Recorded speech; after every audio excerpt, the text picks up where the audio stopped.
You mentioned the reconstruction there. The European Commission has just announced a €300 billion plan to help with sort of rebuilding Ukraine post-war. I know it feels like a long way off from that now. One of the suggestions is to raise common debt in the EU, like there was for the pandemic recovery fund. How in favour of that are you, using that common debt access, that mechanism again? It's interesting how the instrument of common debt, which, let's say, a year ago was completely off the table, was something that could not be discussed. Finally, we've done it, and once you move the borders, then in the end, everyone sees that this is something useful. Common debt was useful for RRF. We still have a lot of things that we can do there. Now, which instrument we use for the reconstruction of Ukraine?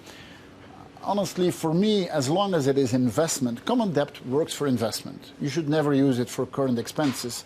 That would be wrong. Do we need to use it for Ukraine? Let me put it that way. To me, it's not excluded to do it, but I think it is too early to take a position on that. Let's first line out what is necessary.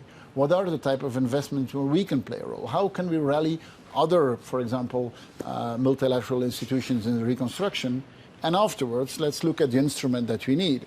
But here we're doing it upside down. We're first having a discussion on the instrument and then seeing what we will be doing.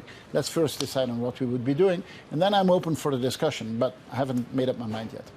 Do you think that the European Commission has gone about this in the wrong way? That's what you're saying, then?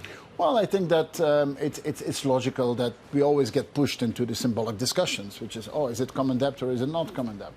It's an interesting discussion, but let's first look at the things that we want to do. Let's put a plan on the table. Let's 27 countries decide on that, and then afterwards we'll decide on the financing.